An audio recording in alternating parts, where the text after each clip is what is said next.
Hey you guys, welcome. I'm Orion Powell, singer of the band City of Ashes, and also I'm an actor, and a lot of you guys may have seen me in a Zelda fan film recently.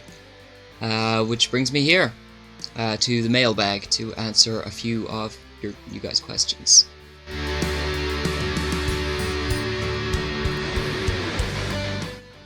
First question up, Mike Sosa. If you were any character in the Zelda universe, who would it be and why?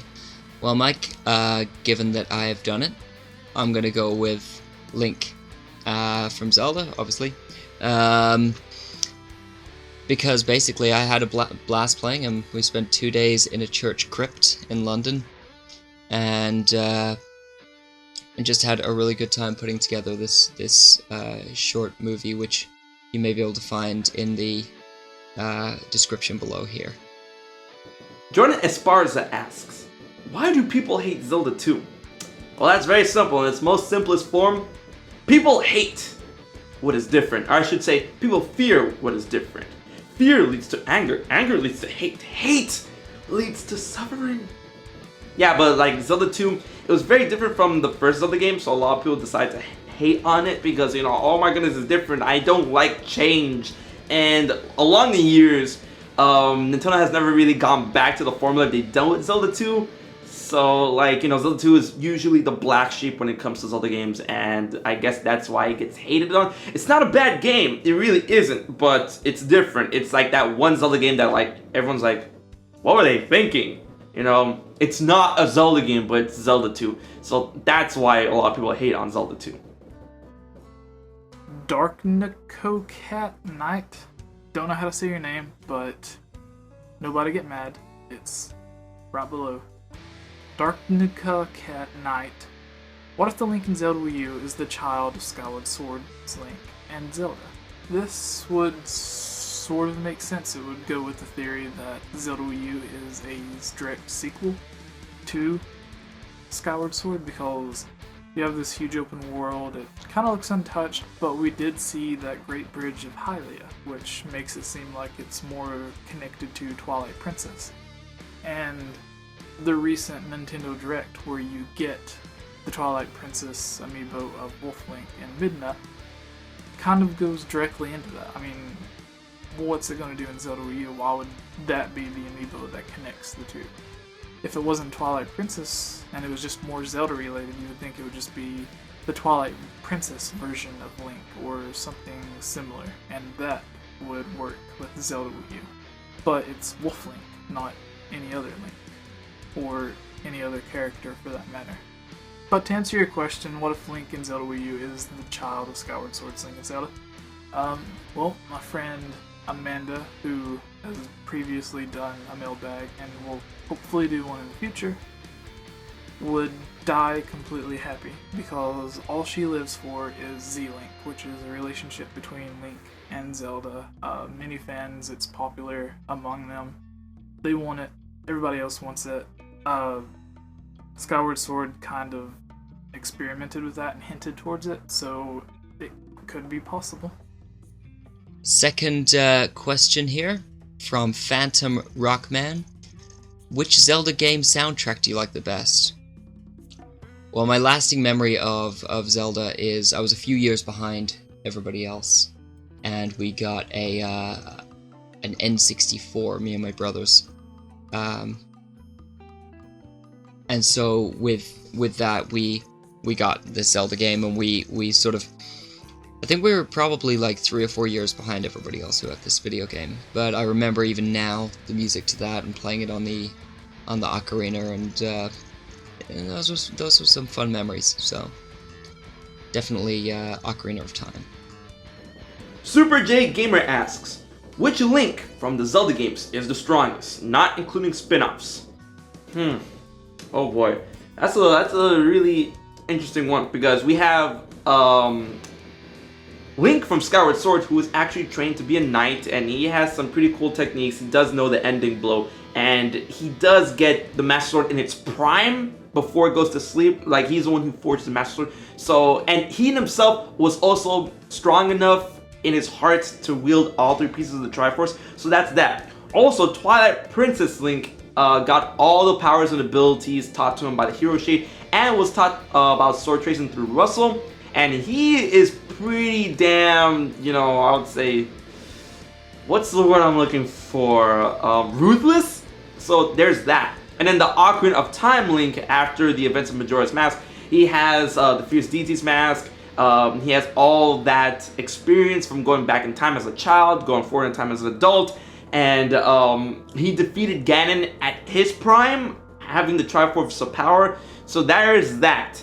When it comes to the strongest, Jesus, I'll have to, I don't know, but I'll have to say the strongest three will have to be Ocarina of Time, Skyward Sword, and Twilight Princess Link. All in their own way, but if we had to single it down of who would win in a fight, I'll have to give it to Ocarina of Time Link just because of the Fierce Deity's Mask.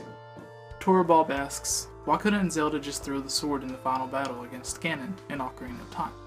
And, well, the answer for that is simply gameplay. If Zelda would have thrown the sword to you while you're trying to defeat Ganon, you need the Master Sword to defeat him, it would have made it far too easy. The whole point of the game is to give you a challenge, to give you something to play, a feeling of accomplishment. If Zelda just picks up the sword and throws it to you, then you haven't really done anything, you haven't really accomplished anything. That would be the same as asking, when you start the game, why do you have to collect the 3 spiritual stones to get the sword?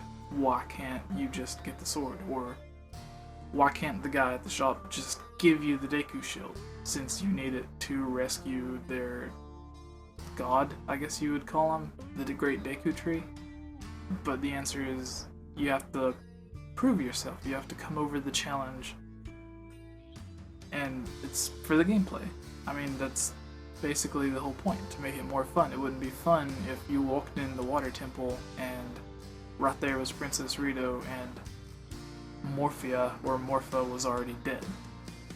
I mean, there's just no point in it. And finally, Noah Colpitz. Are you into any other Nintendo franchises? If I had to pick one, I remember playing Mario Kart 64 a hell of a lot with friends in the neighborhood and whatever. And particularly the battle mode, you used to be able to drive around and shoot the balloons off your friends' cars, and I remember that being a lot of fun. So if we're picking one, that's where I'm gonna go. Zelda Conqueror asks, which Zelda game do you believe was more highly criticized negatively when it came out, Skyward Sword or The Wind Waker? Now, that is a very interesting question, and it has a duality when it comes to the answers. Okay, going into The Wind Waker, a lot of people were hating on that game because, they were mad, they were salty because Nintendo showed off the realistic looking Zelda at the Space World, and it was just a tech demo. So a lot of people were going into Wind Waker negatively. They were just like, oh, this game's gonna suck, it's so childish, or Wind Waker's so shitty, So they went into the game with negative thoughts. But however, when they played the game, and everyone knows, Wind Waker was hella ballin'. So after the game released, then people were like, oh my god, this is the best game ever. And then the Wind Waker was nominated for a bunch of awards up until this day, and then it got remade as the Wind Waker HD, and fell in love all over again. Now with Skyward Sword, a lot of people were looking at that game, the art style, the world, the one-to-one motion control. A lot of people were looking at the game with very high positive thoughts, like, oh man, this game looks great, I can't wait to play it, man, this game needs to release, Skyward Sword, the origin story. And then when the game came out, some people were like really salty over the motion controls, the fact that it didn't have an overworld, saying that it's not a true Zelda game, that it's weird, it's super linear and stuff. So it got some negative flack after the game released. So Wind Waker, the negativity was going into the game, and then when the game released, positivity. And then Skyward Sword was having positive thoughts into the game came out, and then some of it turned into negativity. So when it comes to which game got a lot more flack when the game released, I'll have to say Skyward Sword, only because people were going in positive and turning out and some of them were turning out negative when the game came out. On the other hand, when Wind Waker came out, that negativity turned into a lot of positivity. So, that's all I have to say about that. Even though I think Skyward Sword is amazing, you can't argue the fact, you can't really argue the fact that a lot of people were like, really salty over the game. So there's that. ZeldaFan1315 asks, my question is, how do you make your videos? I don't know if you made a video already on this. If you did, sorry. I haven't, but one of my friends, Commonwealth Realm, who does similar content, he has made a video on how he does his. It's very in-depth, but how I do my videos are I basically brainstorm ideas, say if I'm coming up with a theory, I'll do a bit of research on it, and then I'll write the script, record my lines, start working on the video. I use Sony Vegas. I used to use a laptop, which took a long time for rendering, but Antec and AMD were nice enough to send me out basically all the parts that I needed for a computer, for this mailbag, for my upcoming podcast, for the one that I already have, and the Let's Play series that's going to be coming soon. So thank you to them, because rendering a 20-minute video in 20 minutes as opposed to it taking all night means I can do videos a lot faster for you guys. Guys, thank you so much for watching, and we will see you real soon on Nerdvana Podcast.